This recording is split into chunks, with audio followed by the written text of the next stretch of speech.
Hi, and welcome to week 3. I can't believe that we're already moving into week 3. This week we'll be talking about a writer's voice and plagiarism, which are two very exciting topics. There's always a lot being written about it, and the whole issue, also goes really beyond writing and goes into other parts of academia and business in the world, and especially the last week with Wikipedia and the whole notion around intellectual property and copyright. Plagiarism certainly is felt in various ways and manifestations in different areas. So I hope you really enjoy it. And on the syllabus, this is, I think, the only week where I've given you one extra reading. And I know that I probably seemed a little bit too enthusiastic, but there is a lot of really good stuff in this area, and I wanted to kind of, get your impressions about voice and plagiarism, which happen if you go to any academic writing conference. These are two very large issues that come up, especially the plagiarism. And one's own voice and plagiarism are certainly linked. So the two articles, one is by Peter Elbow on reconsideration, voice in writing again, embracing contraries. And the other one is by Hervela and Belcher, coming back to voice, the multiple voices and identities of mature multilingual writers. And on the outset, when you look at these two pieces of writing, if you haven't read them already, you notice that they're very, very different in terms of how they're structured. And that structure and the digressions and the use of examples and citation, for example, are very representative of the two fields that we were talking about in the first week. So Peter Elbow largely sort of launched the expressivist movement in writing that started in the late 60s and early 70s. He himself is a first language compositionist. First language composition was largely drew its strength from humanities and from English literature departments. Belcher and Hervela, on the other hand, it's second language theory that is drawing its strength from educational linguistics, which is firmly rooted in the social sciences. And you can tell the way the writing is presented, the way in which knowledge is showcased, if you will, is very, very reflective of of how the two fields are different from each other, and it gives you a little understanding of why it's taken so long for them to kind of come together. But the writing styles are still very, very different. The voices are very different. So I thought it was very nice to kind of juxtapose the two and see what you think about that. So what I'd like you to do is to think about what is voice in writing. If you submitted a paper to a teacher, and maybe this happened in your own academic experiences, and the teacher wrote, "I can hear your voice in your writing." What do they mean? How do you conceptualize voice? And to take it a step further, imagine you're assessing student writing. So for example, in Ontario, voice is a criterion for assessment, especially for the EQAO, the literacy exams in grade 10, and in the United States as well. I think it's Wyoming and the New York State Regents exam.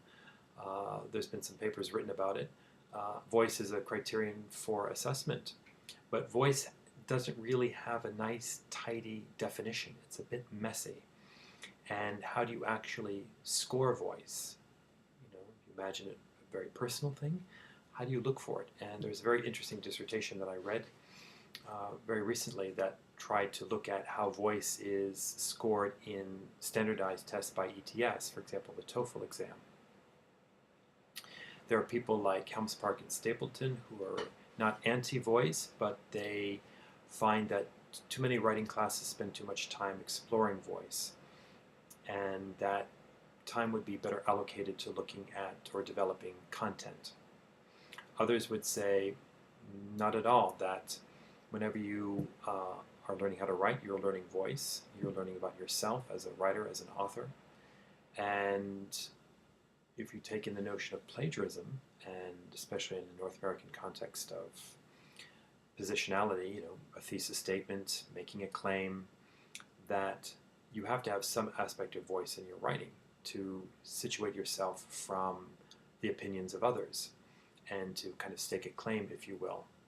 So I think students often get very mixed messages from writing curricula.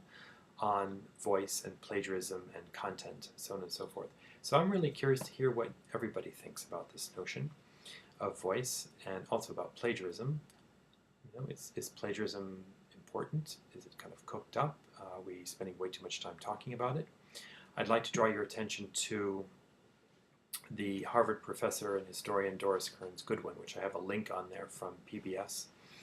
And if you remember her, she was about, goodness, I think 10 or 15 years ago, but there was an article that was written up about 8 years ago in the Atlantic Monthly, where she was accused of plagiarism. And she had written a book on Rose Kennedy, JFK's mother, and she had been a little bit sloppy with her footnotes.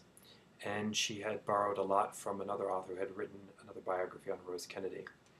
And this other author sued the pants off of Doris Kearns Goodwin, and it was kept quiet, you know, because Doris Kearns Goodwin, to draw on the Bourdieu example, didn't want to lose her academic capital.